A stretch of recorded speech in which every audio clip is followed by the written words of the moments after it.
I'm extra loud, and I don't need improvement. Fell asleep, a man woke up superhuman.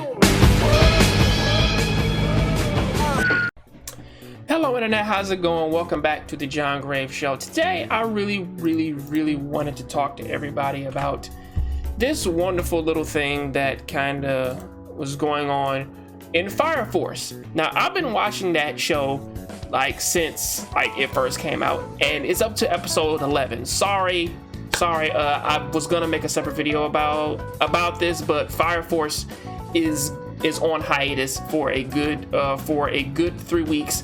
Started back on the 20th. Is gonna be back on the 11th of October. So without further ado, let's talk about this crazy thing, because this, from a guy who has been watching the show, this is something where basically, hey, people are actually really mad at the show, because we have a show where you have anime firefighters who go into fires, and they have to stop these people who burst into flames and whatnot, and then they cause massive damage to the area and everything.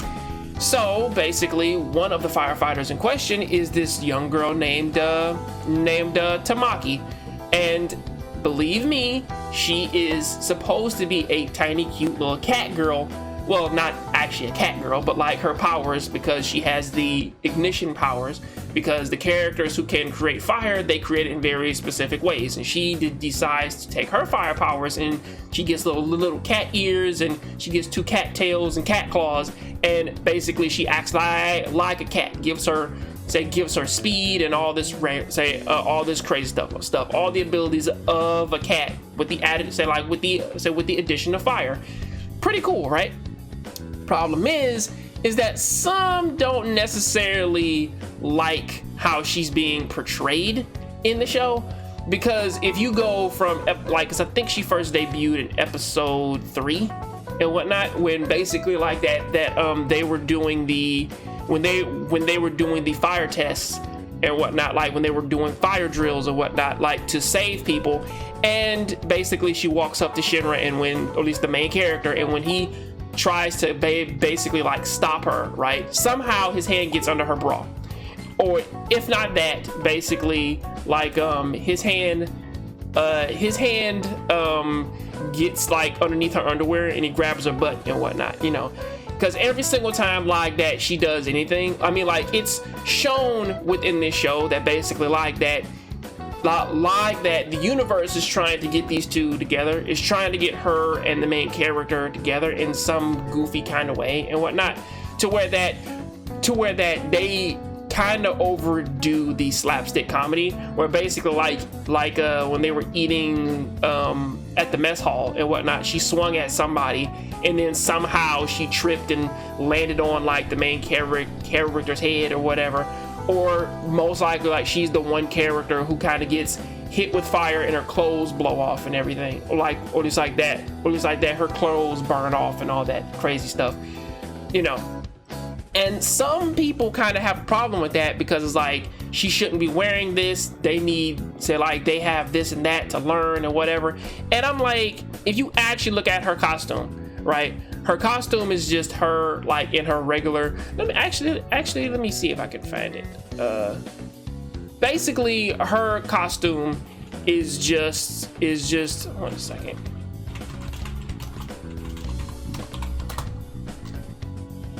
Her costume is basically just this, right? This is the thing. I don't care about being family friendly.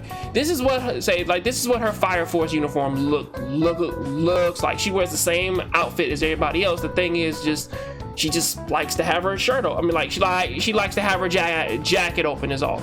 You know what I'm saying? And some have a problem with this, because they say that it is supposed to be too sexual, and that basically, most people if they did this in the real world, you're talking you are complaining about a series where basically people have fire powers, where effectively the main characters are basically giving people mercy killings, because it's possible that basically the people in which that are being set on fire are still alive, and they have to use their powers to basically like set these people, or better yet, like release their spirits and send them on to like the afterlife. Like, this is one of those things that I don't get. Okay, we say when we first met our gifted our gritted, determined character, and her design invokes creator Okubo's Mika. In other words, Mika from Maka from Soul Eater. Maka fulfilled these tomboy stereotype in a way that was surprisingly refreshing. Her no nonsense attitude was always undercut by a deep love for her friends. Well, there's the thing, right? Basically, you're trying to compare one character to another. Now, I get it. Tamaki's like design wise, like hair wise, like she's like hair and somewhat personality is very reminiscent of Maka. But let's be real here, okay? These are two different characters, and also even so, like Soul Eater kind of had a underlying theme of insanity. So that's kind of what that was, you know what I'm saying? So basically, when they did talk about, Maka being a girl, or all that other stuff, which they did do from time to time, it wasn't as blatant as just giving us fan service. And I was kind of explaining this before. It's like, technically they kind of need that, because if you actually look at how gritty and messed up this show is, if it didn't have it, you know what I'm saying, you would say like this show would be up there with like the likes of Berserk and Goblin Slayer, where basically it's a very serious topic that basically you can't like play around with. Like, you can't casually just pull people like into Goblin Slayer. You can't just pull people into Berserk.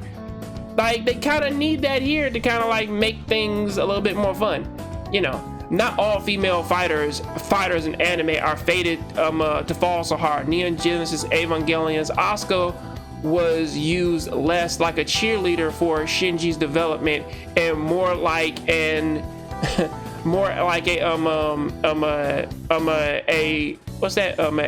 irritable coach.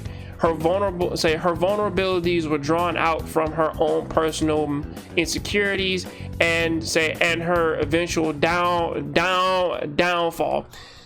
You see, here's the thing: you can't compare one series to another, because I don't know who's writing this article, but the person writing it, they're kind of taking it from a perspective of this character is bad because these characters were better presented. So what? Like, that's a very different like series, a different take on the matter, a different problem in which that they had to face is very different. Especially since that, again, Neon Genesis Evangelion was basically a story about a whole bunch of people who had insecurities and problems. That is what that was, from basically every single adult all the way down to the teenagers who got into the gigantic Ava robots and fought the angels. Everybody had depression in that show. So you doing that was fine. Actually, Shinji didn't even have any cheerleaders, so I don't even get where that's even coming from. But I don't want to be on this all day. I gotta hurry up and get to work. I will see you guys on the next Jongravesshow show. This entire argument is stupid, and if people are dropping Fire Force because a character is dressed the wrong way, or that they're dressed the way that they don't like, at this point, the show wasn't for you to begin with. So I'll see you guys on the next Jongravesshow show. Keep watching anime, keep playing video games. I'm out.